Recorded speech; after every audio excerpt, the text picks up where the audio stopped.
Hello everyone, welcome back to my channel.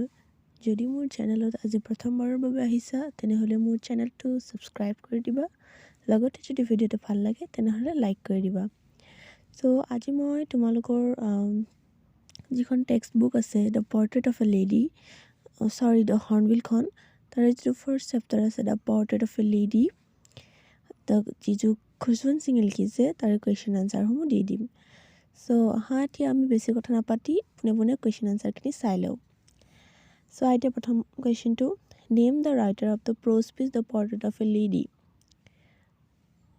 এই portrait of a lady চেপ্টাৰটোৰ লিখক কোন সুধিছে Khushwant Singh is the writer of the prose piece the portrait of a lady Khushwant Singh হৈছে portrait of the lady চেপ্টাৰটোৰ লিখক with whom the narrator spent his childhood in village লিখকে তেওঁৰ বাল্যকালটো কাৰ লগত গাঁৱত কটাইছিলে The narrator spent his childhood with his grandmother in the village লিখকে তেওঁৰ বাল্যকালটো তেওঁৰ আইতাকৰ লগত গাঁৱত কটাইছিলে Next question to Where did the narrator study when he was in the village লিখকে গাঁৱত থাকোতে ক'ত পঢ়িছিলে The narrator studied in the village school when he was in the village. লিখকে গাঁৱৰ স্কুলত পঢ়িছিলে যেতিয়া তেওঁ গাঁৱত আছিলে Who taught the children in the village school?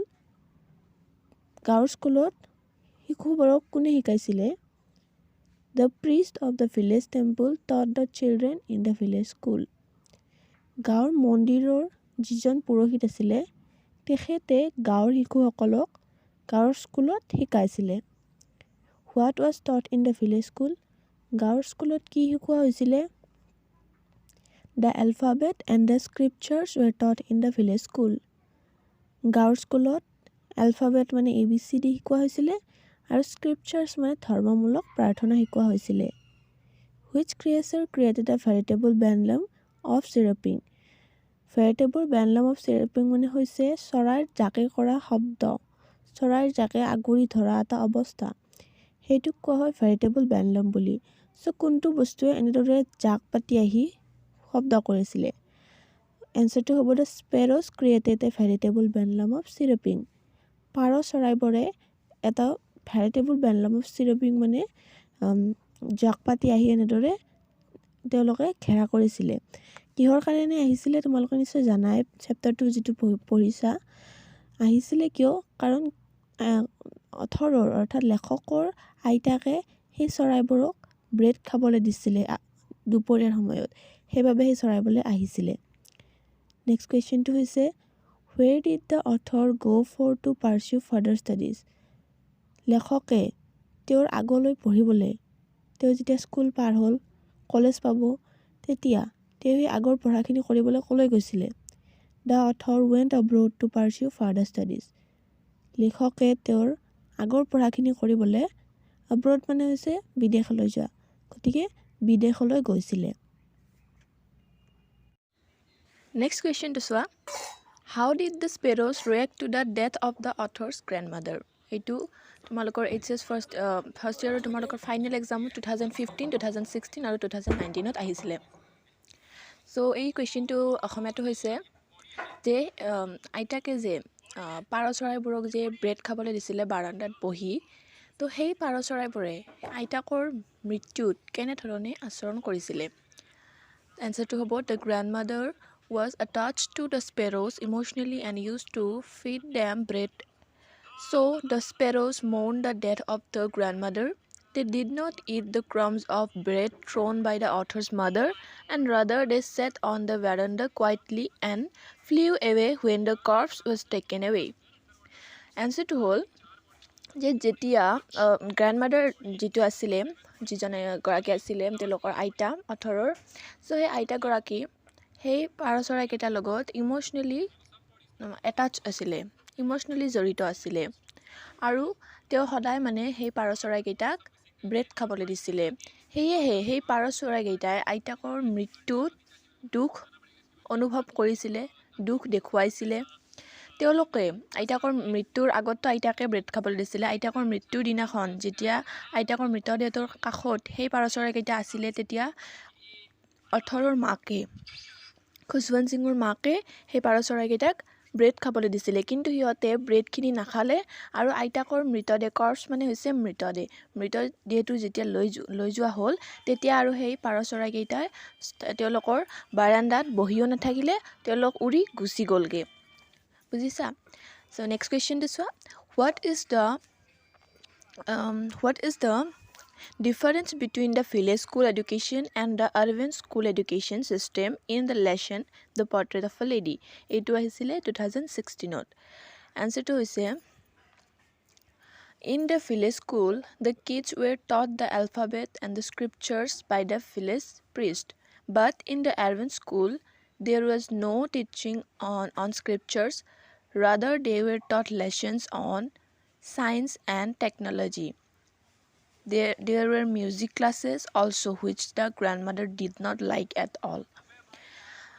ইয়াতে প্ৰশ্নটো সুধিছে যে গাঁৱৰ স্কুল আৰু চহৰৰ স্কুলৰ মাজত যিটো স্কুলৰ যিটো এডুকেশ্যন চিষ্টেম আছে শিক্ষা প্ৰক্ৰিয়া সেই চিষ্টেমটোৰ ডিফাৰেঞ্চখিনি কি তোমালোকে পাঠটো পঢ়ি ডিফাৰেঞ্চখিনি কি পালা এনসাৰটো হৈছে যে গাঁৱৰ স্কুলত এলফাবেট শিকোৱা হৈছিলে ধৰ্মমূলক প্ৰাৰ্থনা শিকোৱা হৈছিলে আৰু সেইবিলাক শিকাইছিলে মন্দিৰৰ পুৰোহিতজনে কিন্তু চহৰৰ স্কুলবোৰত তেনেকুৱা কোনো শিক্ষা নাছিলে স্ক্ৰিপচাৰ্ছ আদি শিকোৱা হোৱা নাছিলে তাত শিকাইছিলে সায়েন্সৰ লেসন টেকনলজিৰ বিষয়ে শিকাইছিলে গানৰ ক্লাছ আছিলে মিউজিক ক্লাছ সো গানৰ ক্লাছবোৰ গ্ৰেণ্ডমাদাৰে একেবাৰে ভাল পোৱা নাছিলে যেটো একেবাৰে ভাল পোৱা নাছিলে হেনেকুৱা সাবজেক্টবোৰে তাত আৰবান স্কুলত শিকাইছিলে বুজি পালা ঠিক আছে mention 3 reasons why the author's grandmother was disturbed when he started going to city school তোমালোকক তিনিটা ৰিজন দিব দিছে কাৰণ দিব দিছে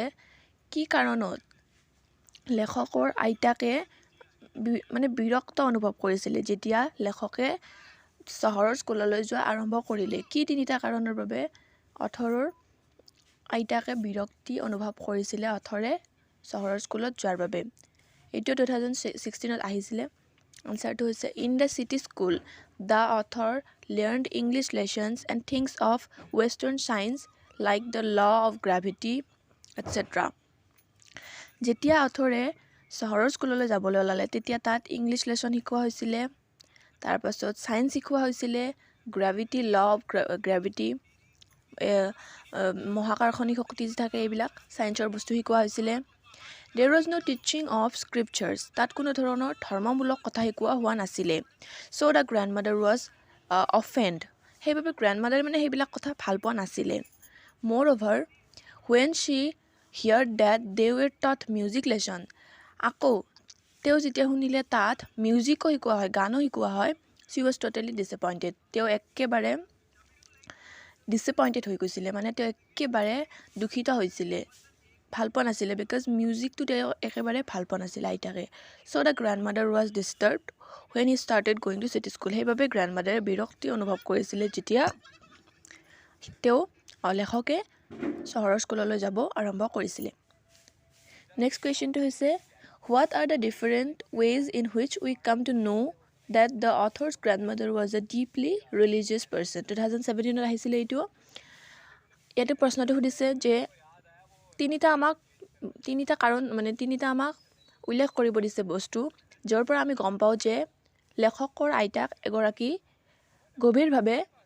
ধাৰ্মিক দৃঢ়তা আছিল কেনেকৈ আমি গম পাও কি তিনিটা বস্তুৰ পৰা আমি গম পাও আনসাৰটো হ'ব the author's grandmother was very religious lady because she always used to utter the beads of rosary from morning till evening লেখকৰ আইতাক এগৰাকী বহুত ধাৰ্মিক দৃঢ়তা আছিল কাৰণ তেওঁ ৰাতিপুৱাৰ পৰা গধূলিলৈকে হাতত মালা লৈ ভগৱানক প্ৰেয়াৰ কৰিছিল মন্ত্ৰ কৈ থকা আছিল She used to go to school with her grandchild and read the scriptures in the nearby temple যেতিয়া তেওঁলোক গাঁৱত আছিল গাঁৱত থাকোঁতেতো লেখকে গাঁৱৰ স্কুলতে পঢ়িছিল সো তেতিয়া গাঁৱৰ স্কুলত যেতিয়া পঢ়িছিল লেখকে তেতিয়া আইতাকেও তেওঁৰ লগত গাঁৱৰ স্কুললৈ যোৱা আছিল কাৰণ কিয় যোৱা আছিল যাতে গাঁৱৰ স্কুলৰ কাষত থকা মন্দিৰটোত আইতাকে গৈ ধৰ্মমূলক প্ৰাৰ্থনাবোৰ পঢ়িব পাৰে ইমান তে ধাৰ্মিক আছিল She was unhappy when she learned that there was no teaching of scriptures in the urban school তেওঁ বহুত মানে দুখিত অনুভৱ কৰিছিলে যেতিয়া তেওঁ গম পাইছিলে যে চহৰৰ স্কুলত কোনো ধৰণৰ ধাৰ্মিক কথা শিকোৱা নহয়। In her lifetime, she spent only one day without praying when her grandchild returned from abroad. Finally, she died by praying to God. তেওঁৰ জীৱনকালত অকল তেওঁ এদিনেই প্ৰাৰ্থনা কৰা নাছিলে আৰু সেই দিনটো আছিলে যেতিয়া লেখকে যে বাহিৰলৈ পঢ়িবলৈ গৈছিলে, দেশৰ বাহিৰত যে পঢ়িবলৈ গৈছিলে, সেই যোনদিনা লেখকে ঘূৰি আহিছিলে সেই দিনটোত তেওঁ প্ৰাৰ্থনা কৰা নাছিলে। সেই দিনটোত তেওঁ কি কৰিছিলে জানানে? সেই দিনটোত তেওঁ ওচৰৰ তিৰোতাসকলক মাতি আনি তেওঁলোকৰ ওচৰ পাজৰৰ তেওঁ ঢোল বজাইছিলে, ইমান জোৰে জোৰে ঢোল বজাইছিলে আৰু সেই দিনটোতে তেখেতৰ মৃত্যু হৈছিলে। গতিকে তেওঁ মৃত্যুৰ দিনালৈকে ভগৱানক প্ৰাৰ্থনা কৰিব এৰা নাছিলে। গতিকে আমি ইয়াৰ পৰাই গম পাওঁ যে তেওঁ এগৰাকী বহুতো ধাৰ্মিক তিৰোতা আছিলে। ঠিক আছে, নেক্সট কুৱেশ্যনটো চাওঁ।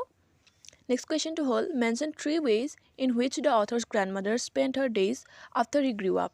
এইটো 2017 আহিছিলে। এইবিলাক বহুত ইম্পৰ্টেণ্ট কুৱেশ্যন, তোমালোকৰ পৰীক্ষাত এইবিলাকে আহিব, ভালদৰে চাই থাকিবা। সেইকাৰণে তোমালোকে স্ক্ৰীনশ্বট ল'ব পাৰা, নাইবা ভিডিঅ'টো পজ কৰি লিখিও ল'ব পাৰা। যদি একেলগে লিখি লোৱা তেনেহ'লে ভাল হ'ব তোমালোকৰ। চ' ব'লা এতিয়া এইটো মই বুজাই দিওঁ। তোমালোকক আৰু তিনিটা কাৰণ ক'ব কৈছে। কাৰণ মানে তিনিটা ৱে দিব দিছে, কেনেদৰে যেতিয়া অথৰ ডাঙৰ হ'ল, অথৰক পঢ়িবলৈ চহৰলৈ আহিলে, তেওঁ অথৰক এটা নিজাকৈ ৰুম দিয়া হ'ল, তেতিয়া আইতাকৰ লগত নাথাকে। চ' সেই দিনবোৰ যেতিয়া অথৰ ডাঙৰ হ'ল তেতিয়া সেই আইতাকে তাৰপিছত তেওঁৰ দিনবোৰ কেনেদৰে কটাইছিলে তিনিটা তোমালোকক দিব দিছে বৈশিষ্ট্য। তিনিটা দিব দিছে কাৰণ তোমালোকক কেনেদৰে কটাইছিলে। There is development of gradual differences between the authors and the grandmother with the growing age. তাত এটা তাৰমানে তেওঁলোকৰ গ্ৰেজুৱেল এটা পৰিৱৰ্তন তেওঁলোকৰ মাজত আহিছিলে। গ্ৰেজুৱেলি তেওঁলোকৰ মাজত এটা পৰিৱৰ্তন আহিছিলে। অথৰে যিমানে এজটো বাঢ়িছিলে, অথৰ বয়স বঢ়াৰ লগে লগে তেওঁলোকৰ মাজত এটা ডিফাৰেঞ্চ আহিছিলে।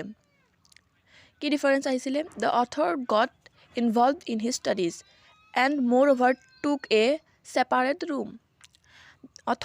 লেখকে তেওঁৰ পঢ়াবোৰত একেবাৰে মানে বেছিকৈ গুৰুত্ব দিবলগীয়া হৈছিল। যিহেতু তেওঁ ডাঙৰ হৈছে, পঢ়াবলৈ বেছিকৈ গুৰুত্ব দিবলৈ লৈছিলে আৰু তেওঁক এটা ছেপাৰেট ৰুমো দিয়া হৈছিলে পঢ়াৰ কাৰণে। যিহেতু এতিয়া তেওঁ ডাঙৰ হৈছে, এতিয়া আৰু আইতাকৰ লগত থাকিবনে, সেইবাবে তেওঁক এটা নিজাকৈ ৰুম দিয়া হৈছিলে। So' loneliness was the only company for the grandmother. সেইবাবে লোনলিনেছ, অকলশৰীয়াটোৱে তেওঁৰ এটা কোম্পেনী দিয়া বুলি কয় যে তেওঁ কিবা এটা কৰিছে, তেওঁক তুমি কোম্পেনী দিয়া এনেকুৱা সহযোগ কৰা। চ' লোনলিনেছটোৱে তেওঁৰ অকল সহযোগ কৰিব পৰা মানে এটা বস্তু আছিলে জীৱনত। আন তেওঁ আৰু বেলেগ একো নাছিলে লোনলিনেছৰ বাহিৰে, অকলশৰীয়া হৈ পৰিছিলে তেওঁ। She spent her days on the wheelchair by telling the beads of rosary. তেওঁৰ দিনবোৰ হুইল চেয়াৰত বহি তেওঁৰ যিডাল মালা আছিলে সেই মালাৰ মণিবোৰ গণি গণি প্ৰাৰ্থনা কৈ কটাইছিলে। হুইল চেয়াৰত বহা আছিলে, যিটো বুঢ়া আছিলে। Towards the late afternoon hours, যেতিয়া দুপৰীয়াৰ যেতিয়া মানে আৰু দুপৰীয়া 3-4মান বজাত, সেইটো লেট আফটাৰনুন বুলি কোৱা হয়। চ' সিমানখিনি সময়ত শ্বি ইউজ টু ফেড দ্য স্পেৰ'জ, তেওঁ সেই পাৰ চৰাইবোৰ যি খুৱাইছিলে, ব্ৰেড খোৱা বুলি কৈছিলোঁ, সেই পাৰ চৰাইবোৰক ব্ৰেড খুৱাইছিলে। So' she was a religious and pious lady with a golden heart. সেইবাবে তেওঁ মানে জন্তুৰ প্ৰতি তেওঁৰ বেছি মৰম আছিলে। কাৰণ আৰু এটা তোমালোকে পাবা কেনেদৰে আছিলে জন্তুৰ প্ৰতি মৰম। কাৰণ যেতিয়া তেওঁলোক এই ভিলেজত আছিলে, গাঁৱত আছিলে, তেতিয়া অথৰে যেতিয়া স্কুললৈ গৈছিলে তেতিয়া আইতাকৰ লগত গৈছিলে, আৰু লগত যাওঁতে আইতাকে লগতে চাপাতি লৈ গৈছে। চাপাতি মানে হৈছে ৰুটি, আৰু সেই ৰুটি টুকুৰাবোৰ ৰাস্তাত যে কুকুৰ থাকে সেই কুকুৰবোৰক আইতাকে খাবলৈ দিছিলে। চ' তেওঁৰ আইতাকৰ মানে জন্তুৰ প্ৰতি মৰমটো অলপ বেছি আছিলে। সেইকাৰণে কোৱা হয় যে তেওঁ এগৰাকী এটা মানে সোণৰ কলিজাৰে এগৰাকী পবিত্ৰ তিৰোতা আছিলে, ধাৰ্মিক আৰু পবিত্ৰ তিৰোতা আছিলে উইথ এ গল্ডেন হাৰ্ট। তেওঁৰ কলিজাটো সোণৰ নিচিনা আছিলে। ঠিক আছে, বুজি পালা? দেন নেক্সট কুৱেশ্যনটো চাওঁ। Give 2 examples of author's grandmother's love of animals. মই ক'লোৱে যে এইটো কুৱেশ্যন। চ' তোমালোকক 2টা এক্সাম্পল দিব দিছে, 2টা উদাহৰণ দিব দিছে যে গ্ৰেণ্ডমাদাৰে যে আইতাকে যে জন্তু ভাল পাইছিলে তাৰ 2টা উদাহৰণ দিব দিছে। ক'ৰ পৰা গম পোৱা যে তেওঁ জন্তু ভাল পাইছিলে? এইটো আহিছিলে 2018ত। The author's grandmother was very kind-hearted and she had special care for animals. লেখকৰ আইতাক এগৰাকী বহুত মানে উদাৰ মনৰ দৃঢ়তা আছিলে, বহুত ভাল আছিল, তেওঁৰ মনটো পবিত্ৰ আছিলে, তেওঁ জন্তুৰ প্ৰতি মৰম এটা মানে বেলেগ ধৰণৰ মৰম আছিলে তেওঁৰ জন্তুৰ প্ৰতি। She used to feed the street dogs chapatis, তেওঁ ৰাস্তাৰ কুকুৰবোৰক ৰুটি খাবলৈ দিছিলে when she was in village, যেতিয়া তেওঁলোক গাঁৱত আছিলে। Again, when she came to town, she managed to give breadcrumbs to a flock of sparrows during afternoon hours.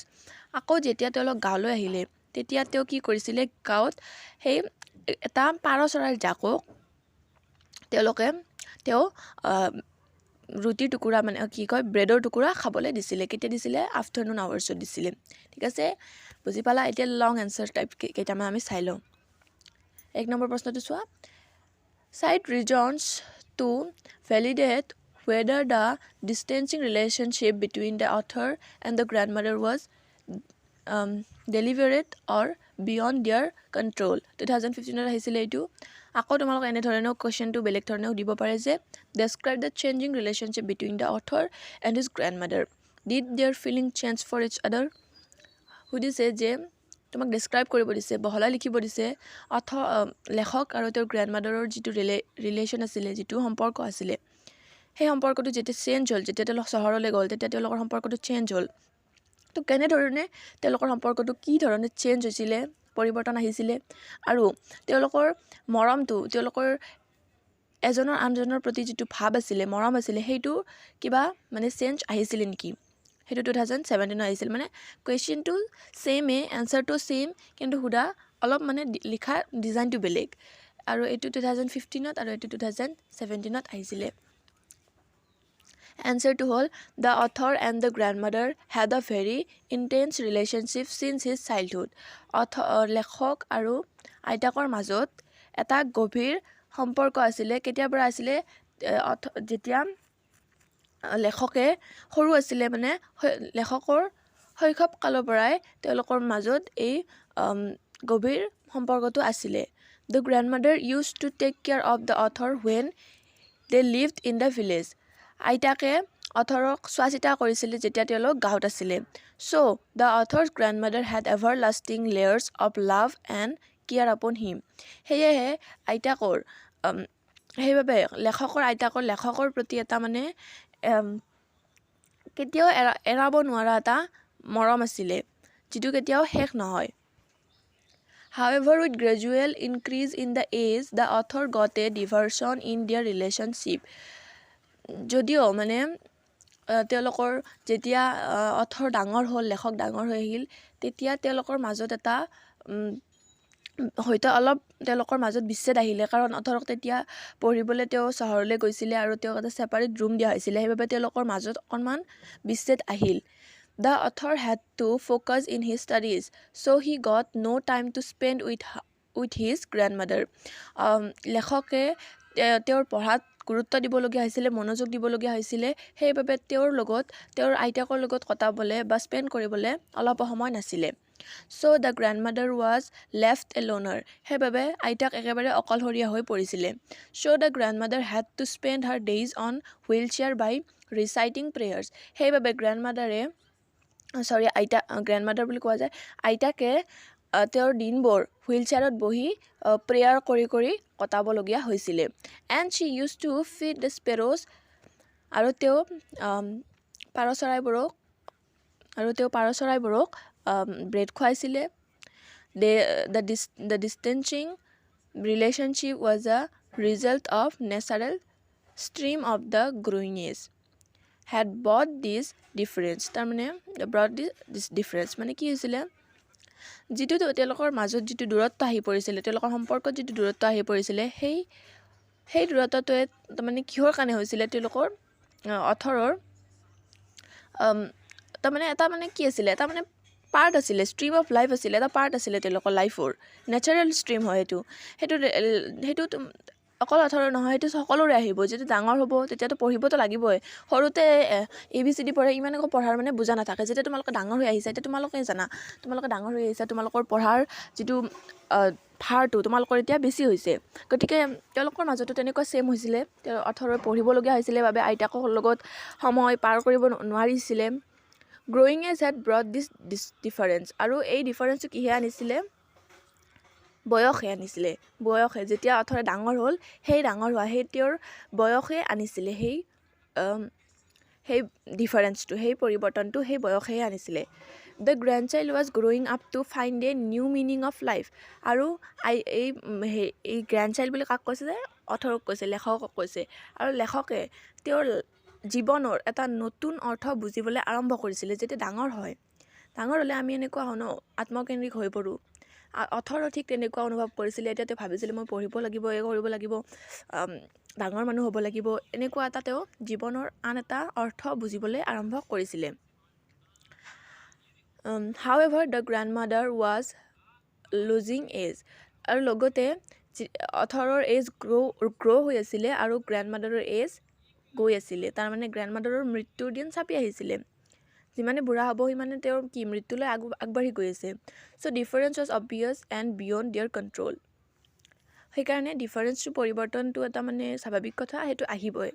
However, physical distance does not mean an end. যদিও মানে শাৰীৰিক সম্পৰ্কই, শাৰীৰিক পৰিৱৰ্তনে বা দূৰত্বই শেষ নুবুজায়। আমি কাৰোবাৰ লগত আমি ফিজিকেলি যদিও আমি এটাচ হৈ নাথাকোঁ, কিন্তু আমি মেণ্টেলি এটাচ হৈ থাকোঁ। আমি সেই মানুহজনক পাহৰি নাযাওঁ, যদিও তেওঁক আমি সদায় নেদেখোঁ, হয়নে? The grandchild and the grandmother were emotionally and mentally always near to each other. আইতাক আৰু নাতিয়েক দুয়োটা আৱেগিকভাৱে আৰু মানসিকভাৱে দুয়োৰে সদায় কি আছিলে? ওচৰত আছিলে। The grandmother was alive for মোৰ 5 years only to see the homecoming of the warrior. মানে আইতাকে যেতিয়া হয়তো যেতিয়া অথৰে যে পঢ়িবলৈ গ'ল বাহিৰলৈ, তেতিয়া হয়তো আইতাকৰ 90 বছৰমান থাকিব লাগে। চ' তাৰপিছতো আকৌ আইতাকে আৰু 5 বছৰ জীয়াই আছে। কিয় আছে? কেৱল অথৰে, লেখকে সেই বিদেশলৈ যে পঢ়িবলৈ গৈছিলে, তাৰ পৰা ঘূৰি অহাটো চাবৰ বাবে তেওঁ আৰু 5 বছৰ জীয়াই আছিলে। চ' চোৱা তুমি কিমান মৰম আছিলে তেওঁলোকৰ মাজত। ইমান মৰম কৰা আইতাক যেন সকলোৱে পায় নাপায়, বুজিছা? চ' বুজি পালা নহয় এনচাৰটো? এতিয়া আমি নেক্সটটো চাওঁ। Give a description of author's grandmother after your reading of the portrait of a lady. তোমালোকক আইতাকৰ চৰিত্ৰটো কেনেকুৱা পালা? আইতাকৰ যিটো চৰিত্ৰ আছে এই লেচনটো, এই চেপ্টাৰটোত পোৱা তোমালোকক আইতাকৰ চৰিত্ৰটো বুজাবলৈ দিছিলে, অলপ বহলাই লিখিব দিছে। এনচাৰটো চোৱা। The grandmother narrated in the story the portrait of a lady was a fine lady who was a white as snow' due to her age. আইতাক যেনেধৰণে the portrait of a lady চেপ্টাৰটোত লিখা আছে, সেইধৰণে আইতাক এগৰাকী বহুত ভাল তিৰোতা আছিলে। আৰু তেওঁ কেনেকুৱা আছিলে জানানে? বৰফৰ দৰে বগা আছিলে বুলি কৈছে। কিয় কৈছে? মানে তেওঁ বহুত বুঢ়া হৈছিলে, তেওঁৰ স্কিনটো বগা আছিলে, লগতে তেওঁৰ চুলিবোৰো পকি গৈছিলে, সেইবাবে তেওঁক বৰফৰ দৰে বগা বুলি কৈছিলে। হাৰ হোৱাইট এণ্ড ৰিংকল ফেচ, তেওঁৰ বগা আৰু হতৰাহতৰ মুখখন অলৱেজ এক্সপ্ৰেছ পিচ এণ্ড ট্ৰেংকুইলিটি, তেওঁৰ সেই হতৰাহতৰ আৰু বগা মুখখনে সদায় শান্তি আৰু মানে ট্ৰেংকুইলিটিটো বুজাইছিলে। বুজিছা? শান্তি বুজাইছিলে। তেওঁৰ মুখখন দেখি শান্তিৰ অনুভৱ হোৱা হৈছিলে। She was fat, short and slightly bent, তেওঁ অকণমান চাপৰ আছিলে, অকণ শকত আছিলে আৰু অকণমান হালি যোৱা আছিলে, যিটো বুঢ়া হৈছিলে। লিভিং মোৰ দেন 100 years। আইতাকৰ তেতিয়াই মই কৈছোঁ যে 90 বছৰ আছিলে, 95মান বছৰ আছিলে, আৰু 5 বছৰ থাকিলে যে, তাৰমানে আইতাকে 100 বছৰতকৈ বেছি জীয়াই আছিলে, বুজিছা? The grandmother was a very religious lady and pious lady, আৰু আইতাক এগৰাকী ধাৰ্মিক তিৰোতা আছিলে, লগতে পবিত্ৰ তিৰোতা আছিলে। হাৰ লিপছ হাৰ্ডলি ষ্টপ প্ৰেয়িং হাৰ ডেইলি প্ৰেয়াৰ্ছ। এই হাৰ্ডলি ষ্টপ বুলি যে কৈছে, ইয়াৰ অৰ্থ হৈছে মানে কেনেবাকৈহে ৰখিছিলে, ইমানে প্ৰেয়াৰ কৰিছিলে, তেওঁ কেতিয়াও প্ৰেয়াৰ নকৰাকৈ নাথাকে, কেতিয়াবাহে তেওঁ প্ৰেয়াৰ নকৰাকৈ আছিলে। হাৰ্ডলি ষ্টপটো এইটোৱে বুজাইছে। যেনেদৰে তোমালোকক এটা ট্ৰান্সলেশ্যনত বুজাম মই প্ৰায় সাঁতুৰিব নোৱাৰাৰ নিচিনাই, সেইটো হ'ব আই কেন হাৰ্ডলি ছুইম। সাঁতুৰিব নোৱাৰাৰ নিচিনাই। ত' হাৰ্ডলিটো বুজাই যে প্ৰায় নোহোৱা বুজাবলৈ হাৰ্ডলিটো ইউজ কৰা হয়। Apart from being religious, she was oblique to her duties as a grandmother. ধাৰ্মিকটো বাদ দি তেওঁ এগৰাকী বিৰাট চিনচিয়াৰ আছিলে, চিনচিয়াৰ তিৰোতা আছিলে। তেওঁ এগৰাকী আইতাকৰ যিখিনি ডিউটি হয়, যিখিনি কৰ্তব্য থাকে তেওঁৰ নাতিয়েকৰ প্ৰতি, সেইখিনিও তেওঁ সুচাৰুৰূপে পালন কৰিছিলে। In the village Shi used to take care of her grandchild and টুক হিম টু স্কুল। গাঁৱত তেওঁৰ নাতিয়েকৰ চোৱা চিতা কৰিছিলে আৰু লগতে তেওঁক স্কুললৈও অনা নিয়া কৰিছিলে। Moreover the grandmother was very loving and tender to the animals. আৰু আইতাকটো জন্তুৰ প্ৰতি বিৰাট মৰম আছিলে তেওঁৰ। She used to fed the street dogs in the village and also' fed the sparrows in the town.